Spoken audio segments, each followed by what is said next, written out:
Russia ও ইউক্রেনের মধ্যে যুদ্ধ বন্ধে একটি শান্তি চুক্তি হতে পারে খুব শীঘ্রই, এমনই আশাবাদ ব্যক্ত করলেন মার্কিন প্রেসিডেন্ট ডোনাল্ড ট্রাম্প। তার মতে চুক্তি হলে যুক্তরাষ্ট্রের সঙ্গে বাণিজ্যিক সম্পর্ক উন্নয়নের দিকে মনোযোগ দিতে পারবে দুই দেশই।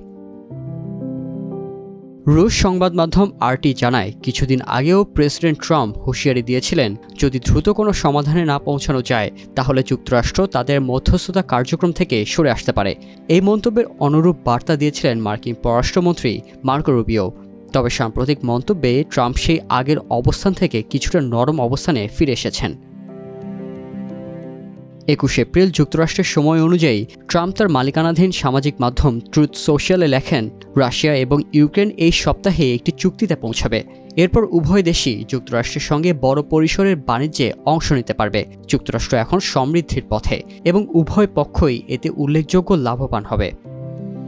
এদিকে একই দিনে রাশিয়ার প্রেসিডেন্ট ভ্লাদিমির পুতিন 30 ঘণ্টার জন্য ইস্টার যুদ্ধবিরতি ঘোষণা করেছিলেন, যার মেয়াদ শেষ হয়েছে রবিবার মধ্যরাতের পর।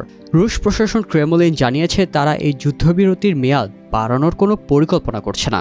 উভয় পক্ষই একে অপরের বিরুদ্ধে চুক্তি লঙ্ঘনের অভিযোগ তুলেছে।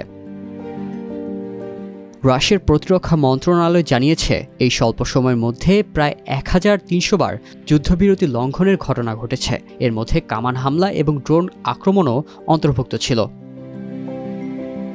চলতি বছরের জানুয়ারিতে দায়িত্ব গ্রহণের পর থেকেই প্রেসিডেন্ট ট্রাম্প বারবার ইউক্রেন যুদ্ধ দ্রুত বন্ধ করার পক্ষে বক্তব্য দিয়ে আসছেন।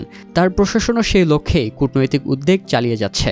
গত মাসে ইউক্রেনের জ্বালানি খাতে হামলা বন্ধ রাখতে দুই পক্ষের মধ্যে 30 দিনের জন্য একটি সাময়িক চুক্তি হয়েছিল। তবে মস্কো এবং কিয়েভ পরে একে অপরের বিরুদ্ধে সেই চুক্তি ভঙ্গের অভিযোগ তোলে।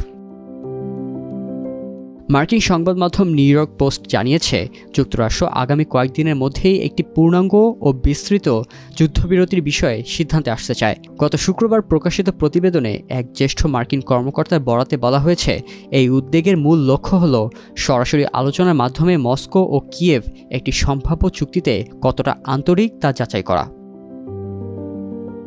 এই প্রেক্ষাপটে পররাষ্ট্রমন্ত্রী মার্কো রুবিও বলেন, যদি আলোচনার সম্ভাবনা নষ্ট হয়ে যায় তাহলে যুক্তরাষ্ট্র তার শান্তি প্রচেষ্টা থেকে সরে আসতে পারে।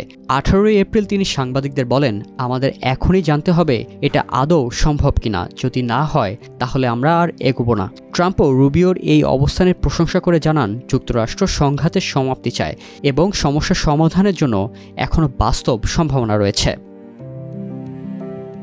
রাশিয়া অবশ্য জোর দিয়ে বলছে, যে কোনো শান্তি চুক্তি তখনই সম্ভব যদি সংঘাতের মূল কারণগুলো সমাধান করা হয়। এর মধ্যে রয়েছে ন্যাটোর পূর্ব দিকের সম্প্রসারণ এবং ইউক্রেনের মার্কিন নেতৃত্বাধীন এই সামরিক জোটে যোগ দেওয়ার আকাঙ্ক্ষা। প্রেসিডেন্ট পুতিন দাবি করছেন, ইউক্রেনকে অবশ্যই রাশিয়ার নতুন সীমান্তকে স্বীকৃতি দিতে হবে। তবে ইউক্রেনীয় সরকার এখনও এই শর্ত প্রত্যাখ্যান করছে। মার্চে পুতিন বলেছিলেন, যুদ্ধবিরতির জন্য পশ্চিমা দেশগুলোকে ইউক্রেনে অস্ত্র সরবরাহ বন্ধ করতে হবে এবং ইউক্রেনকে রাশিয়ার দখলকৃত অঞ্চল থেকে সেনা সরাতে হবে। তবে জাতিসংঘে নিযুক্ত রুশ রাষ্ট্রদূত ভাসিলি নেবেনজিয়া এই পর্যায়ে পূর্ণাঙ্গ যুদ্ধবিরতিকে অবাস্তব হিসেবে আখ্যায়িত করেছেন। তিনি অভিযোগ করেছেন, পশ্চিমা দেশগুলো আলোচনার আড়ালে ইউক্রেনীয় সেনাবাহিনীকে নতুন করে প্রস্তুত করছে।